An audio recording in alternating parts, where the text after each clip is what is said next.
हुई और उनके बाजू पर हल्का सा धक्का दिया कि वो पीछे मुड़कर मुझे देखें। फिर कुलसूम आंटी की तरफ मुड़कर बोले, बदतमीज, कुछ शर्म करो, बच्चा सामने खड़ा है।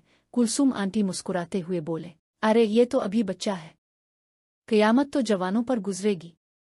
जाने कितनों को सुबह उठकर नहाना पड़ेगा। उम्मी उनकी बात पर शर्मिंदा सी हो गईं और वहीं से थोड़ा आगे बढ़कर अबू को आवाज़ दी, हम जा रही है। फिर दरवाजे की तरफ चल पड़ी और मुझे भी चलने का इशारा किया। मैं उनके पीछे पीछे दरवाजे की तरफ बढ़ा। जैसे ही उम्मी दरवाजे से बाहर निकलने लगे, कुलसूम आंटी ने मेरी तरफ देखा, मुस्कुराएं और खामोशी से हाथ हिलाकर अलविदा कहा। फिर उम्मी के पीछे होले उम्मी बाहर निकलकर रुक गई। कुलसूम आंटी की तरफ देखा और कुछ कहना चाहा, मगर कुलसूम आंटी हंसकर आगे बढ़ गई। मैं भी उनके साथ चलने लगा। मैं, उम्मी और कुलसूम आंटी शादी वाले घर की तरफ चलते गए। दोनों आपस में गुपशप कर रही थीं और मैं खामोशी से उनके साथ चल रहा था। इसी तरह हम शादी वाले घर पहुंच गए।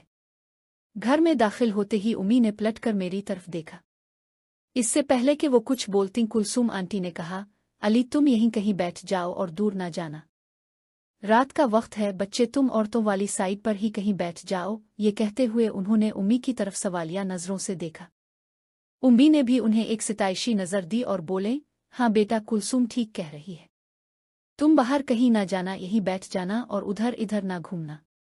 हम भी जल्दी निकलने की कोशिश करेंगी। अब मुझे मालूम था कि ये और जल्दी इतनी जल्दी नहीं होगी, लेकिन मैंने मासूम बनकर कहा, ठीक है उम्मी, मैं यहीं बैठ जाता हूँ। मुझे पता था कि थोड़ी देर में यासिर भी आ जाएगा, इससे गुपशप हो जाएगी और फिर स्टेज पर भी जाना है। उम्मी और कुलसूम आंटी अंदर की तरफ बढ़ गईं और मैं वहां पड़ी कुर्सियों में से एक पर बैठ गया। थोड़ी ही देर में यासिर भी अपनी उम्मी और बहनों के साथ आया। मुझ पर नजर पड़ते ही वो मेरी तरफ आ गया। मैंने यासिर की उम्मी और बहनों को सलाम किया। फिर यासिर से मिलकर हम वहीं बैठ गए और गुपशप शुरू कर दी। मैं वक्त गुजरने का इंतजार कर रहा था।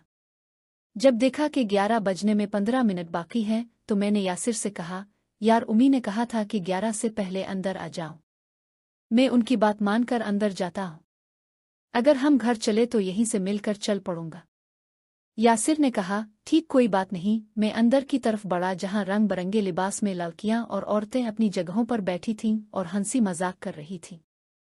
मैं स्टेज के करीब पहुंचा तो देखा कि उम्मी और कुलसूम आंटी स्टेज पर सोफे के पीछे खड़ी है। उनके साथ महल्ले की कुछ और ख्वातीन भी थीं, सब हंसी मजाक में मसरूफ थीं। चूंकि मैं बच्चा था, किसी ने मेरी तरफ खास तवज्जो ना दी। मैं आहिस्ता आहिस्ता चलता हुआ स्टेज के पीछे पहुंच गया और उम्मी और कुलसूम आंटी के बिल्कुल पीछे खड़ा हो गया।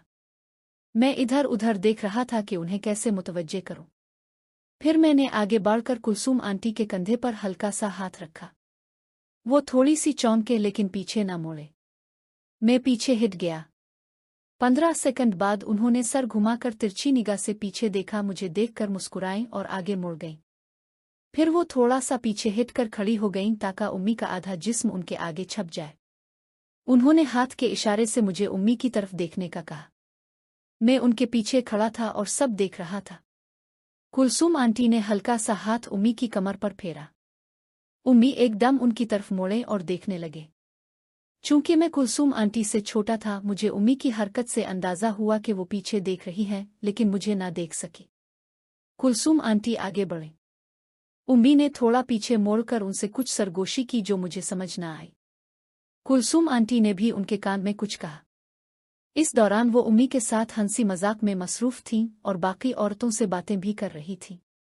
फिर कुलसूम आंटी ने उधर उधर देखा और मुझे आंख मार कर करीब आने का इशारा किया। मैं दबे पांव करीब हुआ।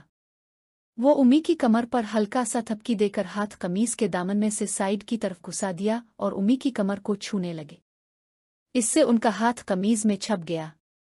मैं ये सब देखकर हैरान था कि उम्मी बिल्कुल नॉर्मल अंदाज में खड़ी बातें कर रही थी। कुलसूम आंटी ने एक बार फिर मुझे देखा और करीब आने का इशारा किया। उन्होंने हाथ निकाला तो मैं करीब हुआ। उन्होंने मेरा हाथ पकड़कर हल्का सा उम्मी की कमर पर रख दिया।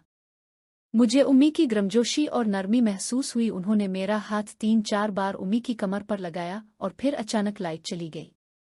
जैसे ही अंधेरा हुआ, कुलसूम आंटी ने मेरा हाथ जोर से उम्मी की कमर पर दबा दिया और फिर हल्का सा छोड़ दिया। मैंने अपना हाथ उम्मी की कमर पर फेरना शुरू किया, ऊपर से नीचे और नीचे से ऊपर। अंधेरे में उम्मी अचानक उछल पड़ी और बेसाख्ता ऊंची आवाज में बोले, ओए। कौन बदतमीज है? उन्होंने पीछे मोड़कर देखने की कोशिश की, लेकिन कुलसूम आंटी फौरन उनके पीछे हो गईं। हंसने लगे और अपनी टांग पीछे करके मुझे हल्का सा धकेल दिया। मैं समझ गया कि अब भागना ही बेहतर है, क्योंकि उम्मी की आवाज़ में शदीद गुस्सा था। मैं फौरन वहां से हिट गया। मैं फौरन भागता हुआ बाहर निकल गया और एक तरफ जाकर सांस बहाल करने लगा। दिल में सोच रहा था कि गलती कहाँ हो गई। अभी मैं वहीं खड़ा था कि बिजली वापस आ गई। बिजली आते ही अंदर से उम्मी तेज तेज चलती हुई नजर आए। चेहरे पर शदीद संजीदगी थी। मुझे देखते ही बोले, चुल्लू अली घर चली। उनका ये मोड़ देखकर मैं डर गया और फौरन उनके साथ हो लिया। थोड़ा चलकर हिम्मत करके पूछा, उम्मी वो कुलसूम आंटी? मेरी बात पूरी होने से पहले ही वो गुस्से से बोले, दफ करो इस लनती औरत को, चुपचाप चलते जाओ। उनकी गुस्से भरी आवाज़ सुनकर मैं बिल्कुल सहम गया और चुपचाप उनके साथ घर की तरफ चल पड़ा। घर का रास्ता खामोशी में तय हुआ। उम्मी आगे आगे चल रही थीं और मैं पीछे। मुझे लग रहा था कि वो स्टेज वाली शरारत की वजह से नाराज